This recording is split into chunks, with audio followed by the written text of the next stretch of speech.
नमस्कार। स्वागत है आप सभी का हमारे चैनल में। हम पढ़ रहे हैं पुस्तक सीता, जो कि लिखी है देवदत्त पटनायक जी ने।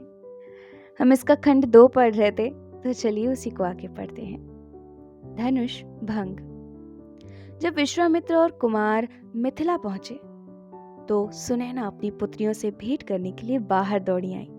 उनकी पुत्रियों ने उन्हें उत्साहपूर्वक बताया कि उन्होंने आश्रम की इस यात्रा के दौरान क्या देखा व सुना। जनक ने विश्वामित्र और उनके 2 युवा शिष्यों का स्वागत किया। आप दोनों वास्तव में भाग्यशाली हैं कि आपको वशिष्ठ तथा विश्वामित्र दोनों ही महर्षियों का शिष्यत्व पाने का सौभाग्य मिला। उन्होंने राम व लक्ष्मण से कहा, मुझे बताएं कि इनमें से क्या अधिक महत्व रखता है, वशिष्ठ का सैद्धांतिक ज्ञान अथवा विश्वामित्र का व्यावहारिक प्रशिक्षण। इनमें से कुछ भी श्रेष्ठ अथवा निकृष्ट नहीं है। सैद्धांतिक ज्ञान मन को विकसित करता है, जबकि व्यावहारिक प्रशिक्षण शरीर को विकसित करता है। दोनों का ही मोल है और दोनों के लिए ही मोल चुकाना होता है। अहम ही इनके बीच अच्छे या बुरे का भेद पैदा करता है। आत्मा यह सब देखती है और मुस्कुराती है। राम ने उत्तर दिया। वे शब्द जनक के कहनों को किसी संगीत की तरह सुनाई दिए। युवक केवल बलशाली और आज्ञाकारी ही नहीं, बल्कि बुद्धिमान भी था।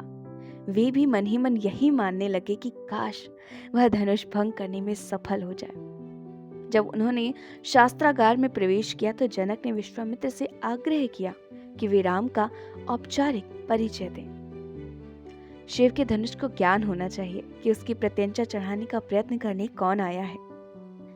इस तरह विश्वामित्र राम की वंशावली का परिचय देने लगे। आरंभ में नारायण अपनी मोह निंद्रा में थे और संसार का कोई अस्तित्व नहीं था। जब वे उठे तो उनकी नाभि से एक कमल उपजा, जिसमें ब्रह्मा जी विराजमान थे। वे संसार में अकेले रहने के नाम से इतने भयभीत हुए कि उन्होंने अपने मानस पुत्रों की रचना कर ली। उनमें से एक पुत्र दक्ष भी थे, दूसरे पुत्र मनु थे। शिव ने दक्ष का शीश काट दिया। मनु के 2 पुत्र थे, इक्ष्वाकु और एला। इक्ष्वाकु से सूर्यवंशी राजाओं का आगमन हुआ और एला से चंद्रवंशी राजाओं का आगमन हुआ। इक्ष्वाकु वंश में रघु नामक राजा हुए, जिन्होंने अनेक यज्ञ संपन्न करवाए। उनके नाम से रघुवंश या रघुकुल का आरंभ हुआ।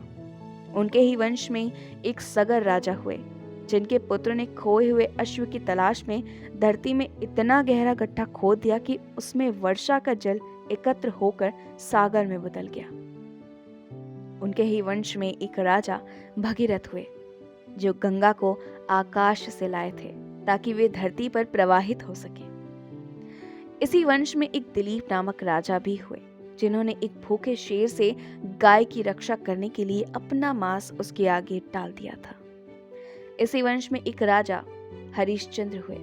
उन्होंने अपनी सारी संपत्ति, अपना सौभाग्य, अपनी मर्यादा व यहाँ तक कि अपना पुत्र भी गंवा दिया, किंतु अपने वचन का मान बनाए रखा। इसी वंश में एक राजा अज हुए।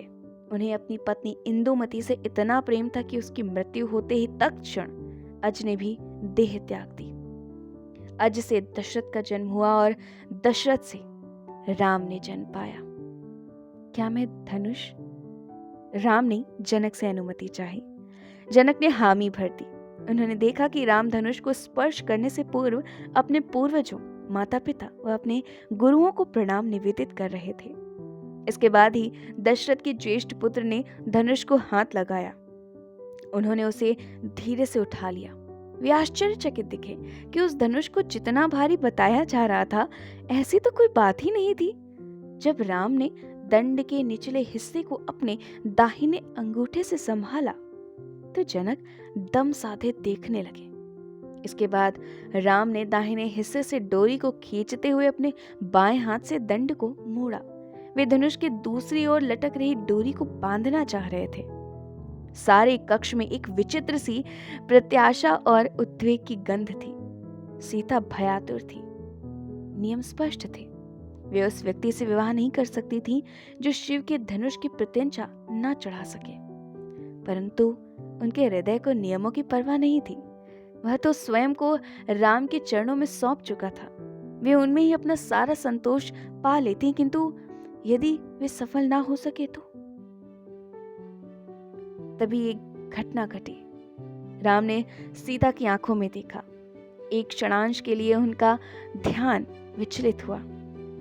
उन्होंने धनुष पर आवश्यकता से अधिक बल दे दिया और उसके 2 खंड हो गए। धनुष भंग होने का स्वर ऐसा था मानो हजारों बिजलियां एक साथ कड़की हों। इसे सबने सुना। आकाश में विराजमान देव तथा पाताल में स्थित नाग सभी स्तब्ध हो उठे। राम सफल रहे या असफल हो गए, सबके नेत्र जनक की ओर थे और वे बोले, राम, आज से तुम जानकी वल्लभ कहलाओगे, अर्थात जनक की पुत्री सीता के प्रिय। सारी सभा में हर्षोल्लास की लहर दौड़ गई।